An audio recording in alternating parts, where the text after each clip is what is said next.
2024, our first Behind the Bookstore. We are so excited to have the beautiful energy and expertise of Sienna in our space, or C as she's called, if you're in her circle of trust. And so it feels apropos that we kick off 2024 with having conversations about spiritual wellness. For anyone who's been to Sadie's, one of our taglines is we're more than a bookstore. And it's not just for the purpose of us collaborating with other small and home-based businesses, but we had my son, the general here in the Bronx, and he put it in the most succinct and apropos way. This is a spiritual place. There's something palpable that you feel when you walk in here, and the energy is really grounded in what's intentionally done in the space to bring elders and culture and ancestor into the bookstore. And so when we were thinking about kicking off the year, it was like, all right, who's a dope melanated soul that is in the Hudson Valley area, that is rooted in root work, that does not just light work but shadow work, and if you don't know what that is, we'll get into it. And you came to mind, and so thank you for being in existence, for being in the local area, for coming out in the cold with your beautiful locks to sit here and chop it up with me. And it really is just going to be our chance to not only hear your connection to maybe some books, but really highlight what you're doing to help people understand that spiritual wellness needs to be balanced with mental wellness. Oh, for sure. For sure, for sure. Yes, okay, for sure. perfect. So let's get a few of the logistical questions out the way. I start the same way with every single guest. Did you have a bookstore in your community when you were growing up? I did not. And I think that it was definitely a miss. You know, I fortunately had, when I was very young, I had a older Black woman who was a mentor to me, who saw who I was in an all-white community, and she took a shine to me. She gave me books by Maya Angelou, Nikki Giovanni, and she put those books in my hand. So I had that, and I'm so grateful for that, but I did not have a specific place that I could come and find parts of me, you know, like within books. Well, a shout out to having the power of one in your life, because in absence of a Sadie's or a bookstore in your community, if you're an elder in the community, there are ways to gift books and keep literacy in young people's lives. Shout out to Miss Braxton. All right, Miss Braxton. All right, I almost said Miss Braxton if you're nasty. That's She's a beautiful soul. Beautiful soul. Yes, God bless her. she is. And thank you for bringing that gift forward. So whether it was a Miss Braxton gift or not, is there a book that you remember that really spoke to you coming up as a child? I Know Why the Caged Bird Sings by Maya Angelou. I read it front to back in 4th grade. That young, I read that book, and it just was like opening my eyes to so much and experiencing a lot of things that, you know, I want to say it shifted my awareness and it opened my eyes. My mother didn't know what that book was exactly about. Right. You know, so she didn't know why I was reading it. She was just like, oh yeah, Maya Angelou, she does poems. But she didn't know what that specific book was about. And then like I came to her with questions and she was like, what are you asking What are you reading? You know, so it definitely opened my eyes, and I feel like those experiences that she had were like reminders of like generational curses that we all carry, and it definitely made me aware of healing and needing to be a part of that community of healing and doing something more so with my community, you know, like I knew very young because of that book. Because of that book. And my brain is being sparked in 10,000 ways. Well, let me be more succinct, maybe 10 ways. One, because I Know Why the Caged Bird Sing is actually a banned book, right? And when I think about part of this space, when they say banned, we say required, I also start to think about, all right, if they say it's banned, at what age is it appropriate to read? Right. So hearing that you read it in 4th grade is just affirming for the fact that our young people can handle content if they have spaces, safe spaces, to process it and to have conversations about what they're reading. So shout out to Maya Angelou's I Know Why the Caged Birds Sing. You're not going to believe this, but this is why we know things are divine. I want you to reach behind that table. There's a vase there, and today, one of our beautiful youth volunteers, Yasmin, was like, I think I want to put a sticker on this vase. What sticker should I put? And I was like, I don't know, you choose, and who's on it? Miss Maya. Now you can't make that up, right? No, that's beautiful. We did not know, you did not see these questions, No, and so by way of that for answer, sure. it feels appropriate to bring one of our beautiful souls into space tapping into her instinct and it connecting to a book. So shout out to Maya, and I know why the cage birds sing. Yes. All right, so when I've been stalking you, let's be clear, on Instagram, not just in preparation for today, but really out of supreme admiration for how intentional you are with balancing the expertise that you have.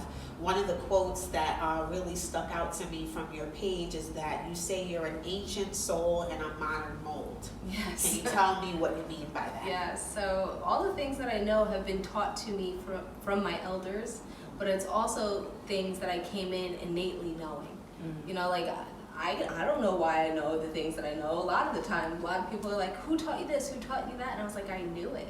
It right. was within me, you know, and I don't know how to teach what's within me, right? So it's like an ancient practice and a lot of things that I do, you know, and a modern mold.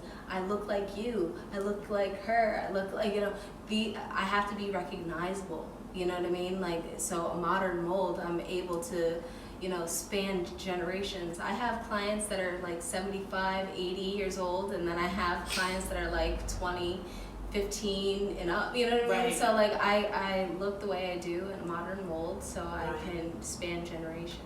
And to just have a narrower focus, not that we're looking to box you in any way, because the way that you work is spiritual, so it can't necessarily be categorized. But for those who are looking to have a better sense of what exactly you do, can you explain to us, I know you're a Reiki healer, you're a root worker, can you just kind of explain to us the difference between those things and what they mean? Right, so I'm a Reiki master teacher, and I've studied Reiki for now 10 years altogether. So what I do is I do Reiki energy healing. I teach other people, you know, from start to finish when it comes to Reiki level 1, 2, and mastery level, and I teach those. And that is an ancient Japanese practice that I had to learn. Now, root worker, that's like within my own culture, you know. So my father is from Mississippi, and this is like his experience, you know, that he's giving me those information, you know.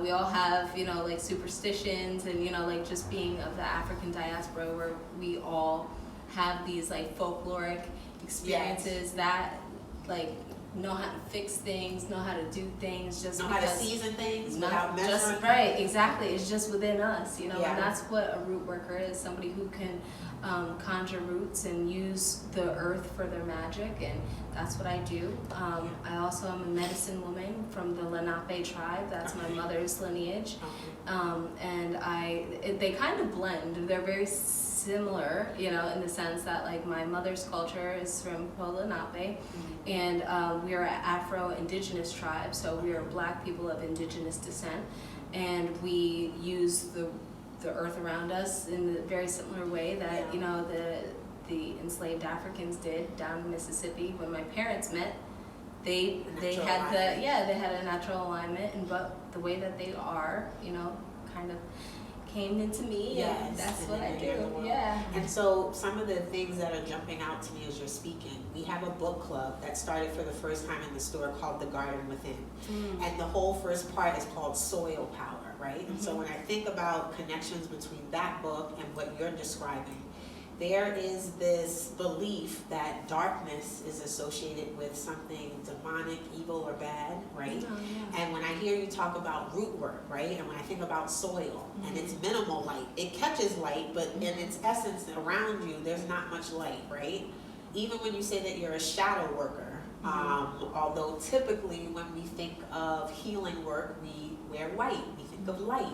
Can you explain to us, to dispel or disrupt the narrative that shadow worker is something negative and what it really means? Well, shadow is what's behind you, and you can't cast a shadow unless you are light, right? So it's like you have to be comfortable with your light self to acknowledge your dark self. You have to acknowledge your dark self to really fully embrace your light self, right? So it's like there's duality and polarity within everything.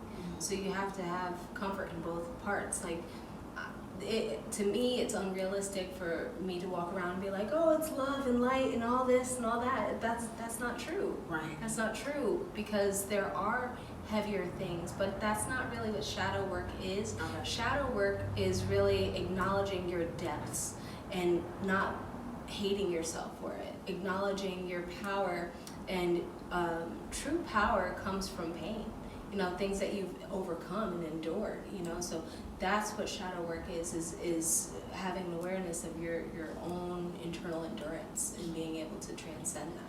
So what would you say is some of the nuanced difference between how you operate in that spiritual realm to work through the depths of that shadow versus, let's say, a traditional therapist or a counselor? Like, what is the nuanced difference? Very similar, actually. It is Okay. very similar. So, like, for example, when you're triggered about something, taking a step back and acknowledging, oh, well, this made me feel real, this person got me messed up. Like, Right. and why am I feeling messed up? Okay, well, am I in that place of being attacked or whatever has triggered me? Like, it's very similar to bringing it back to where that trigger comes from, and then working towards that and saying, okay, well, I'm not going to allow this to derail all the great things that I've done. Right.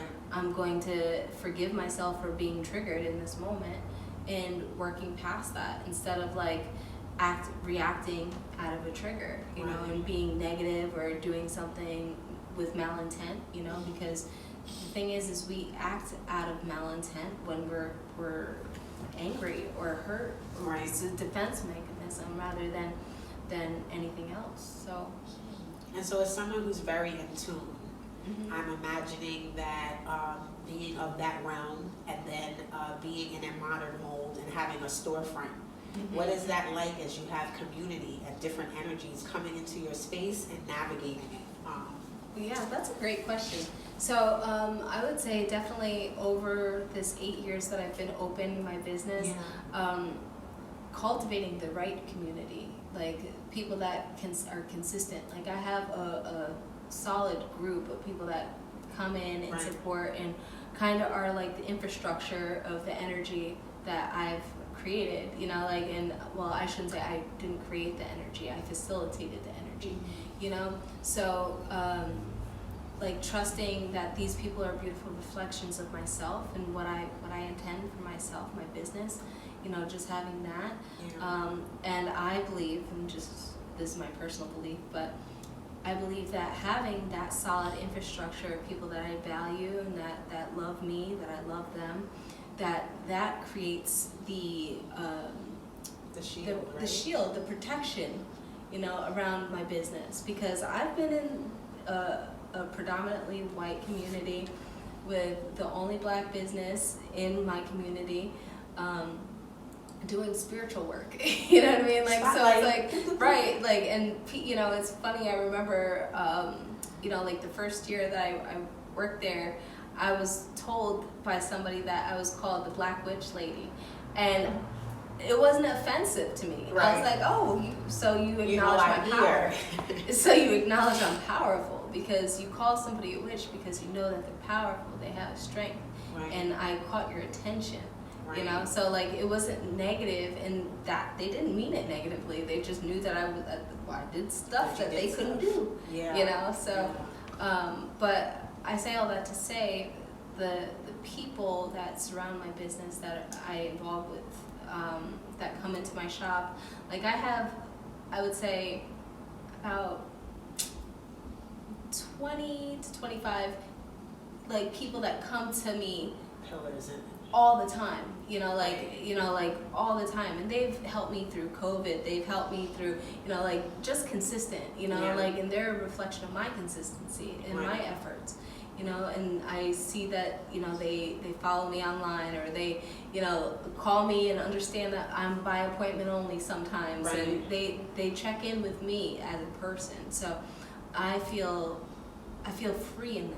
You know, I feel like there's a sense of freedom. Well, that was a selfish question, particularly because although I'm not a Reiki master or a root worker, what this space does have in terms of energy, I'm very intentional and conscious about making sure it's preserved, You because do, not it all says. who walk through the door come to pour in. They Yeah. come to take energy and do it sometimes exponentially so. I And hear so hearing about cultivating community, I mean, that's one of our buzzwords Right, for right. our mantra, rejuvenate and cultivate. I'm very intrigued about different ways that community members are cultivating that sense of togetherness. Not just post-pandemic, but just in this walk of humanity or life. So knowing that you were in Chester and a predominantly Caucasian community, as a Black-owned and only Black-owned business doing root work, I was like, she's got to have some answers, because for 8 years, Yeah. we've been able to sustain. You know, I would also like to say, this is just like something I would extend to you, but like acknowledging that their power is not greater than yours. Ever. Nobody's power is greater than yours. So, you know, like I could understand the feeling of people coming into your space and feeling overwhelmed. Yeah. But the thing is they're in your space. Right. Period. Like, Right. they can look around, they can, you know, but the thing is you could tell them to leave at the end of the day. That's your power. You can take back your power at any moment. You know, so like I understand sister to sister, we definitely get built up in our anxieties about, oh my God, what if they put a bad Google review on me? What if they say this? What if they do that? But at the end of the day, you're gonna be who you are. Yeah. And if they're intimidated by that, let them be in, protect your space by understanding that your energy is more powerful and your energies will pull them in, so your energies will push them out. All right, I might have to snap to that. I mean, to those of you that are catching this vibe virtually, we have an audience intimate here, but they are breaking their necks, shaking heads, they're snapping, they're nodding, and so we're in full agreement. And thank you for that affirmation about this is your space or the space, and so own and claim that power and shift that energy out. Absolutely. Shift it out. All right, that might have to be a T-shirt. Shift it out. All right, I'm a T-shirt junkie. Meet me at Sadie's, available for sale. All right, so another thing we're big on in this space is vibes, and I've been noticing a trend in your posting lately, which I love, about honoring that. Although we would love to all stay in high vibration, that's an intentional practice you have to do daily, because low vibration is a real thing. Absolutely. What are some things you recommend for those seeking to build into their practice, the way to keep their vibe high, especially before they go out into community and community spaces like Sadie's and otherwise? I would say first and foremost is being mindful of your energy. Like, if you don't have it, don't give it. You know, just if you don't have it, say no. You know, like that's the first thing. No is a beautiful word. And we are told as women of color that no is not okay, you know? Like, so to remove that first, you know, and that's first. Second would be for me to say, don't give two shits, excuse me if I can curse. Oh no, we're the uncut. Okay, but don't give two shits if somebody don't like you, you know, like that's the thing we are taught to, not only we can't say no, but we have to protect our aesthetic because we're already viewed as like negative or angry or, you know, so like creating that, you know, you can say no, you can not care about what other people's opinions are because that's your value. You know what I mean? So like those are the first two things that I would say that I've had to cultivate within my own timeline to do that. But you know, like day to day, like drink water, make sure you're moving, get up. Like if you've been sitting too long, stand up. Put some timers on your phone. You know, like if you're a sedentary person, put some timers on your phone and get up, stretch. You know, like even put timers on your phone to say gratitude. You know, like your gratitude jar. Yes, I love my gratitude jar. I do it every morning. And like the stuff that's in my gratitude jar, people probably be like, "That's so silly. Why are you just grateful for that?" I'm like, "Yeah, but that's what I had for that day." You know what I mean? Like it didn't have to be something extravagant. You know. Yeah. So like just even having a sense of gratitude. Gratitude feeds the soul, and you know, like disappointment, you know, starves it. So if you have practices like in food, that's a big thing. So like making sure that you pray over your food. I think that people don't do that enough anymore. It's like something that a lot of people get pushed away from. You know, like our cultural practices, we used to pray over our food. We don't take the time to do those things. We eat with our food, like our phone in our hand, and doing this, and just taking time specifically for yourself to nourish yourself before you can connect to anybody else. Well, it's almost like you took a sneak peek on the laptop, but you're all watching. The sister did not peek at these questions. One of the things I have as a note here to myself is Zora Neale Hurston. Did I tell you that's my daughter's name, Zora? No! Yes, my daughter's name's Zora. So let me tell you why I brought this up. Look at these divine connections. Yes. Her birthday was January 7th, Zora Neale Hurston. One of the quotes that I remember my aunt saying to me when I was young that is like etched in my brain is like, women are the mules of the earth. Yes. And she got that from mules and men. And I don't know why she kept saying it to me. And now that I'm older, I understand it. And when I think about, although I don't need March to celebrate and honor women, February, I don't need it to celebrate Black history and culture. But with the onset of those 2 months and those observances, is there any particular advice that you give to women other than not giving a shit and learning to say no and stepping into your own power, that is based in what your expertise is about how we might lean into our power more as women? I would say, based off my expertise, yes, to make sure that you have all those things in alignment before you start trying to help other people. Like that's a big thing, because I'm not gonna sugarcoat it. Like people are, I just made a post about this, like being a microwave spiritualist. Yes. You know what I mean? Like where all of a sudden you take one class and then you You're could ready. be reading for people, you could be in charge of people, you could do, and then you're not prepared. You're not, you haven't built tact. You could be putting poor, advice out, whatever. But I would say put your own oxygen mask on before you, it's always about self first, and that's really the spiritual practice that I take on.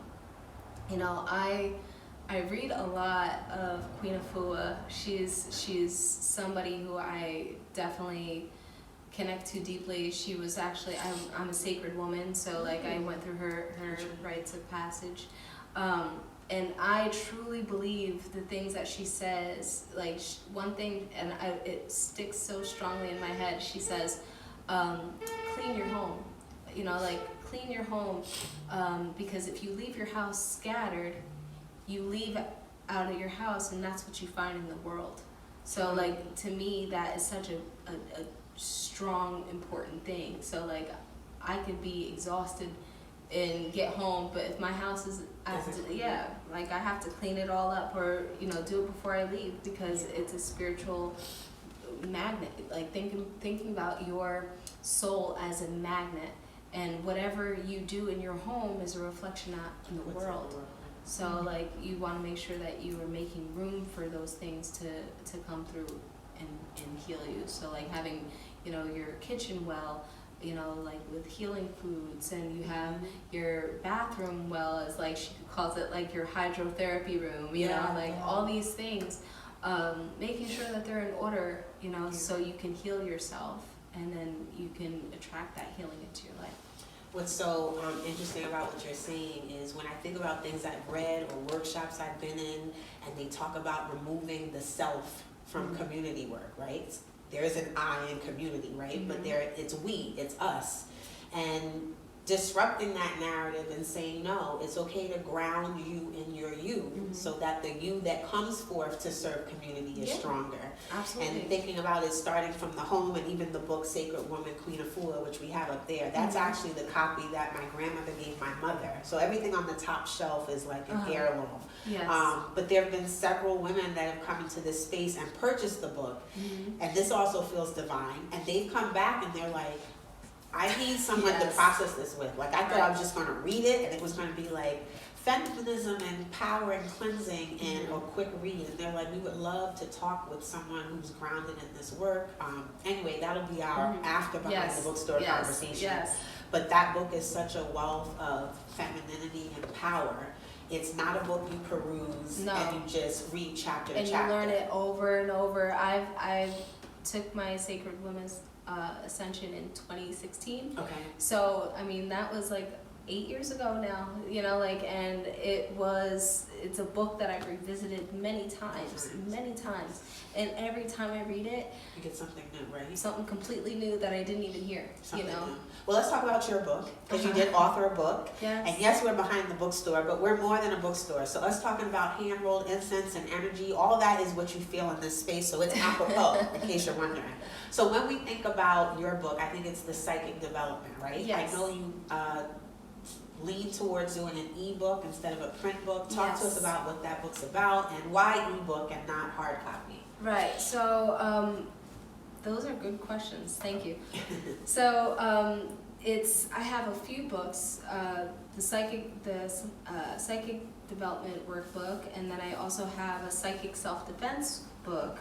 I have one called Lifting the Veil, which is about spiritual connections and ancestors. I just did one about red magic, white magic, and black magic, called The Spectrum of Light. So I have a few different ebooks, and for me, I just, I do like, a hard copy. I really do. It's something about like old school, however, I didn't know how to do it, personally, like when it came to publishing and all that. So like I just put it up on my Teachable, because I teach courses as well. Okay. So these are like helpers to the courses that I'm already teaching. Okay. So like on my Teachable my Teachable website, which is like called DeMure Life Academy. Okay. You could just download it right from there, and then you have it all as accessible. As a reference. Yeah. Okay. And what inspired the psychic development? Because everybody asks me, how do you do what you do? So, everybody wants to know, like the Krabby Patty recipe, right? Yep. Listen. Shout out to SpongeBob. You must have a toddler in the home. I sure do. Fino, Cocoa Mountain, Right. Krabby Patty. So, okay. like that's the whole energy behind it, is like, for me, I've been reading for people. I've been doing all this so many years, more than half of my life at this point, and I'm like, no, I don't want to do it no more. I want to teach you how to do it. Right. So you don't have to come to me. Teach them to fish. Yes, exactly. What's how the expression goes? Teach a man to fish so he can eat for a life instead of giving him a fish. Exactly, because the thing is, like, how many fish am I going to give out of my own lake? Yeah. You know what I mean? Like, how am I? Because every time you do that, you're giving a little piece of yourself. I much rather have somebody have a piece of themselves that they can, because that's really what planting seeds is. You know? Like, I don't want to, have people dependent on me. The real empowerment is impacting them to empowering themselves. Oh man. All right, so we're going to hit our time for 10. This is how we close out. They're rapid fire questions. You say the first thing that comes to mind. I want to thank you again for coming to this space. Thank you for having me. I really enjoyed because this. I know this is an intimate audience, and our platform is not huge, but the audience that we do have that follows us, there's a sister in Chester that's doing root work. She's helping you navigate shadows to get to your highest light self. She's grounded. She has a well-versed set of books that can also, for the bookworm in you, go along with the work that she does. But please go support her, DeMure Life, 27 Main Street in Chester. All right, so time for 10. What profession other than your own would you like to attempt? Oh, I always wanted to be a hairdresser. Okay, all right. Okay, would you rather read a book, listen to a book, write a book, or be read to? Be read to. I think I know this one. Would you rather go back and meet your great-great-grandparents or go forward in time and meet your great-great-grandchildren? Ooh. I can't pick both. Oh, you can only go one way. Ooh. I think I want to go ahead. Oh, I got that wrong. I just knew you wanted to go back. She's like, I already talked to the ancestors. Yeah, that's it. I don't need to go back. I have all their pictures on my altar. I have the stories. I know them already. Right. So go see forward. Yeah. All right. I don't know if you noticed, part of the ambiance, we actually tiled some of my grandmother's blues vinyls. We had Muddy Waters playing. Do you have a favorite song lyric? That I can think of off the top of my head. Or a favorite Muddy Waters song, or a favorite blues artist outside of Muddy Waters? I would say my favorite song lyric can't think of it right now. That's all right. It's not a Yeah. quiz. It's all right. I promise. We've had that before. People are like, I don't know. Come back to me. That's No a good worries. one, though. What's your earliest memory of learning Black history in school? Like I said with Miss Braxton, like. Miss Braxton. And I still see her. She's still alive. She's still alive. That's Part beautiful. of the community. I see her in ShopRite all the time. That's And beautiful. she sees me and she's like, "You don't call me Miss Braxton no more. You're an adult." Oh, she gave you permission? Nothing Yeah, like so an she's elder like, permission. yeah, she gives me her first name now, and I still am like, okay, Miss Braxton. So you know, like she was definitely such a powerhouse to me, and like she taught me about Malcolm X, and like I would say another. Earlier, like without her, my grandmother, I remember she had given me the Malcolm X movie. Yes. Like, like as like a VHS, I'm dating myself VHS, here. So, yes. like I would watch it on VHS, and I remember like for like 3 months I wouldn't eat pork. I had my hair wrapped up. I swore I was You swore. So I was probably about like 10. And you're a Muslim, for right. sure. Wow, I understand. I got those vibes too from the movie, from the book, so I understand. Mm-hmm. I actually didn't have pork side story for the first time until I got to college, but we'll save that for behind the bookstore. Yes, that's a I don't story. eat pork now either. But. Yeah, funny story. All right. What rejuvenates you? So I know in your work you do a lot of pouring out. What do you do in those quiet moments to bring yourself back to balance, or to give yourself that extra? I read my own cards. I read my own cards, I do my own readings, I do everything that I do for everybody else for myself. I do those moments of, gratitude. I pray every single morning that I get up. I say, I read the Bible every morning, I know some passages through the Bible that I repeat to myself, those things rejuvenate me. And so in one word, what do you hope DeMure Life cultivates for the community it serves? Hope. What's the last good piece of advice you got from an elder? It could be Miss Braxton or not.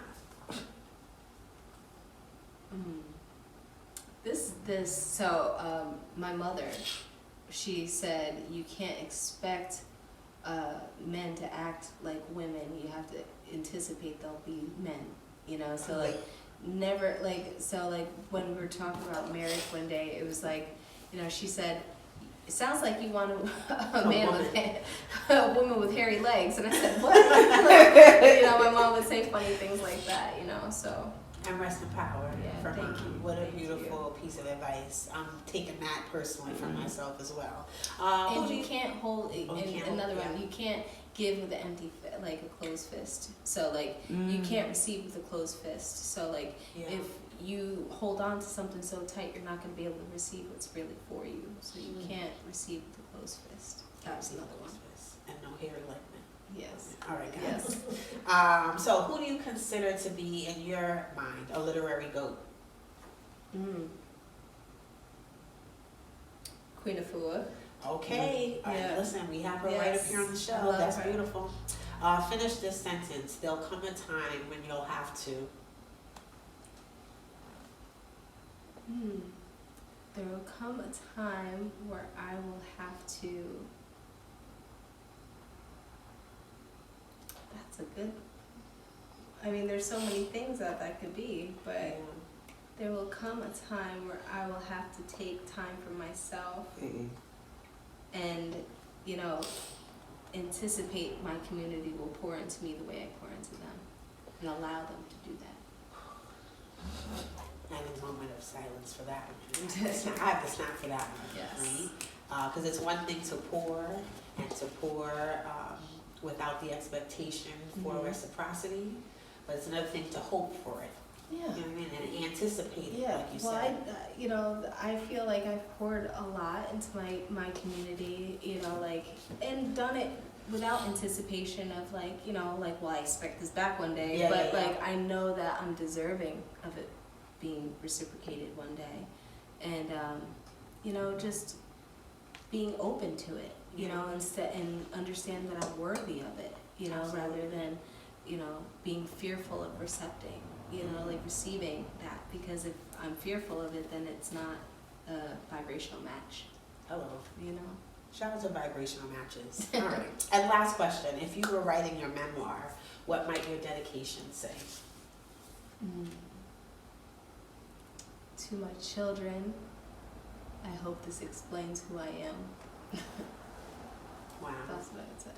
So, you don't strike me as the type to be a receiver of flowers. You might admire them, but you probably might prefer candles, sage bundles, hand-rolled incense. So we want to give you your hand-rolled incense bundle while you're here with us. Thank you for the work you do. 8 years strong in Chester.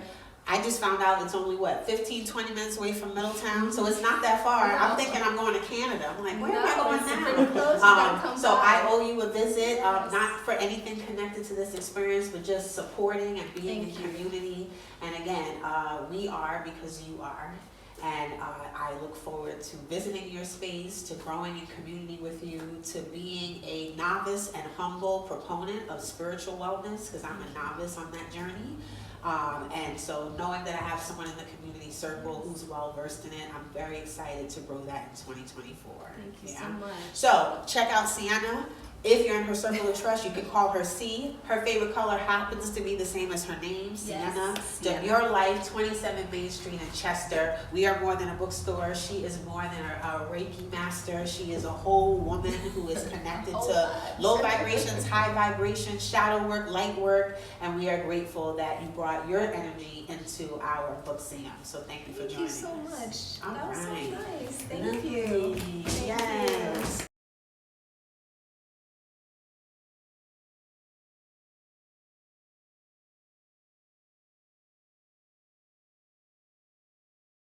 It out. So these tarot cards, I would like to buy one of each. I'm not even gonna dare try to read my own tarot. But how does that work? Do you flip a card each morning? Yeah, so they're both different. These are both very different. So this one is a collaborative deck with me and another woman. She is a local artist. Her name is Mary Altabelli, and she's the painter of these.